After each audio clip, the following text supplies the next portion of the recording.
you can see from the title, my PR has been approved. Yes, finally.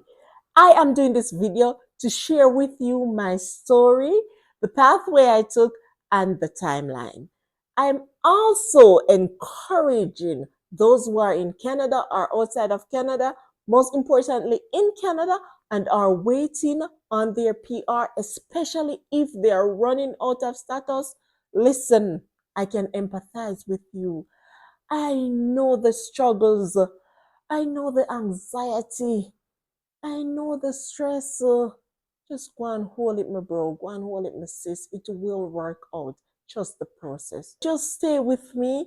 I am going to break everything down, give you all the dates, everything, all the struggles, everything that I have been through before the PR was approved. Everybody's story is different. Some may have been worse than mine, and some may have been less hassling, because I've known people who told me that it took them 3 months only. Stay with me. Don't forget to like, share, subscribe, and comment.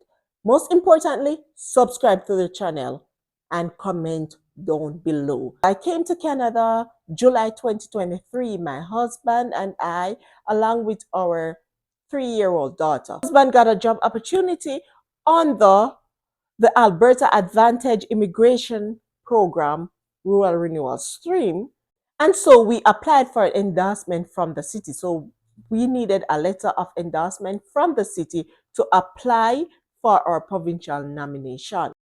We applied for the endorsement in October 2023, and we received it November 2023. Right after we got the endorsement letter, we applied for the provincial nomination. And it took us about 5 to 6 months for us to get an approval. We were nominated by the province. After we received the nomination, that was very good news for us, by the way. We were so happy because right then and there, we can apply for the work permit and start working. We didn't waste any time. We had to apply for a 204C letter.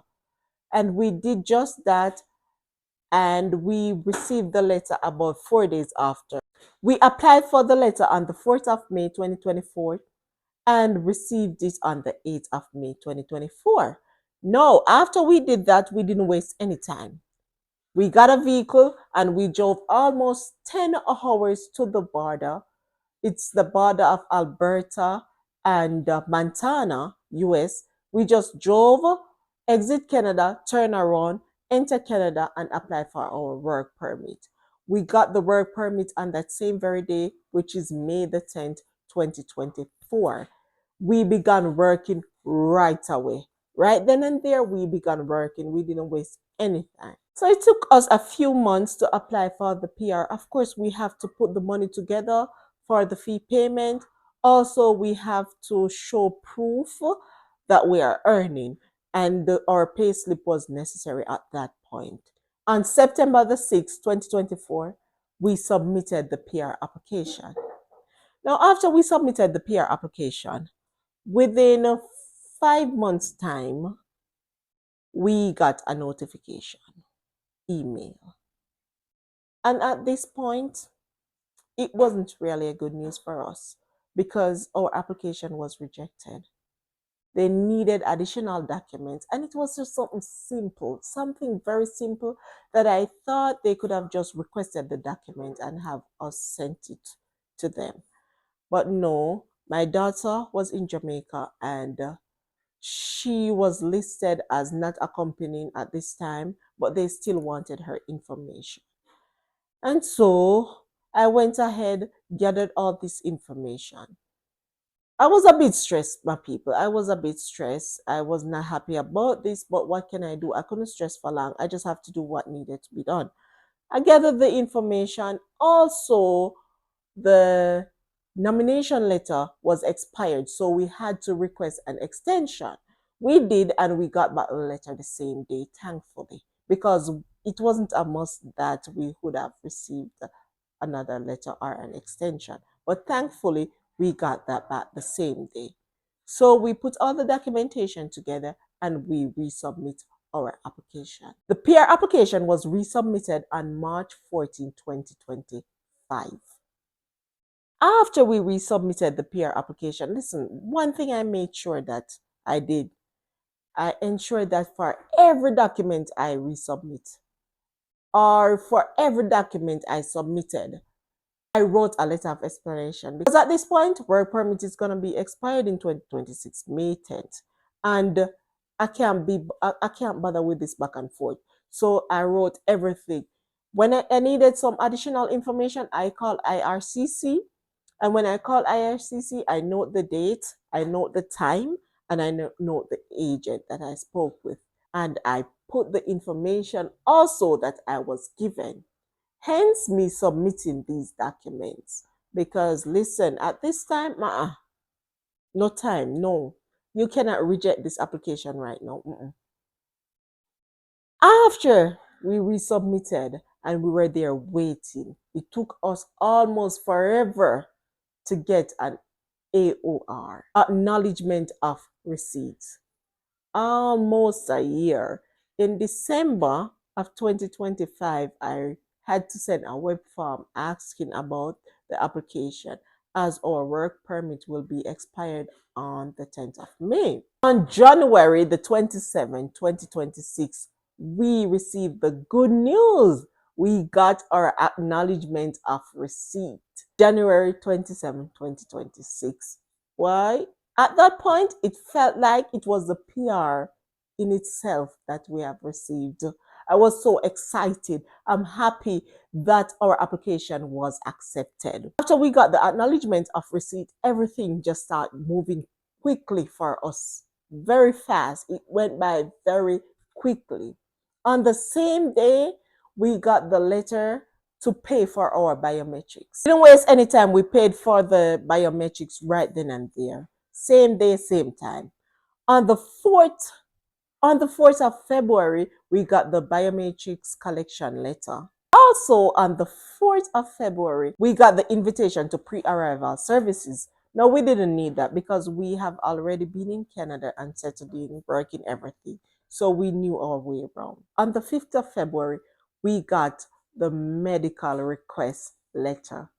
So everything is going quickly for us now.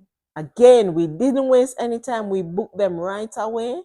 And for the medical, I choose the next available time, like the next available date and the next available time. The very first time slot for the day, and got our medical done on the 12th of February. After our medical was done on the 12th of February, we got the notification that we passed the medical on the 21st of February.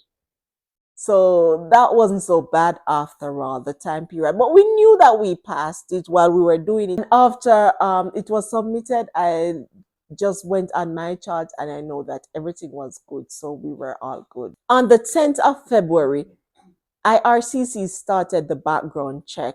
And on the 5th of March, the background check was completed and we were all in the clear with the background check. So that is another thumbs up right then and there. So at that point, I was not so much anxious, but excited because things are going by quickly. However, we were close, very close to our work permit being expired and we didn't want to be out of status. Now I would have gambled it and not applied for the extension because of course it's money. It cost me, my husband, and my daughter. My daughter new visitor's record. It cost us about $700. So I didn't want to apply for any extension. I was hoping that by that time we would have gotten an approval. But then again, we didn't want to, risk it. I'm a risk taker, but then again, we didn't want to too risk it. We want to be on the safe side. So we went ahead and applied for the extension. On the 10th of March, we received Portal 1, Portal 2 on the 12th, because as soon as we got the portal or whatever request, we submit our information right away, same day, same time. So it was coming back to us quickly. So Portal 1 on Portal 1 on the 10th of March and Portal 2 on the 12th, and we submitted everything right then and there. Now, after that, we waited some time, and then this is the point where we did apply for the extension because our work permit would have been expired on the 10th of May. So, we had to. So, it wasn't a big deal to apply for the extension and pay for it, because once the PR is approved before the extension comes through, you can always request back your money. So that is what we did. So we were here waiting, and because everything was going through so quickly, we thought that, hey, within a week or so, we'd have gotten the approval on our PR. We'd have gotten the electronic confirmation of permanent residency. But it didn't happen that way. We waited a little bit longer, about almost a month. Not bad. It wasn't bad either. Either way, it wasn't bad. We received the electronic confirmation of PR on the 3rd of May. So if I just followed through and took the risk, I would have still gotten the PR before my work permit was expired. I could have gambled, no. Yeah, I could have gambled, I'd have won. But wanted to be on the safe side. I didn't do it. My husband got it a week before he told me, because he wanted to surprise me for Mother's Day. I don't know how to feel about that, but I was just happy that we had received the PR and everything is over with. We don't have to be worrying about what is going to be expired, renewing this, doing that, the stress, everything was gone. So I'm so very happy and grateful. And there were some people who helped us through the process. If you are watching this, I just want to say big up and thank you, especially for Anderson, my brother-in-law. He did a lot. He did almost everything in this process. Like, he was very instrumental in everything surrounding Canada for us, because he would have been here some years before us, and he encouraged us to, take the journey, come on board. We stayed with him, did everything. So I'm very, very much grateful. And right now I'm just focusing on, I'm excited. Like, from I started working here, from I entered Canada, I was so anxious and I was just excited to see what the future holds. I was there pushing. I had a set goal. I had some set goals, still do have my set goals, and that is what I am working on. I just want to go out there, achieve what there is to achieve, and push myself to the limit until I achieve what there is to. So everyone, just continue to hold the faith, especially if you are in waiting and applying for your PR. Just continue to press on, trust the process, don't give up, and hold the faith. Thank you for tuning in. Until the next video, I'll see you. Take care. Bye. Thank you.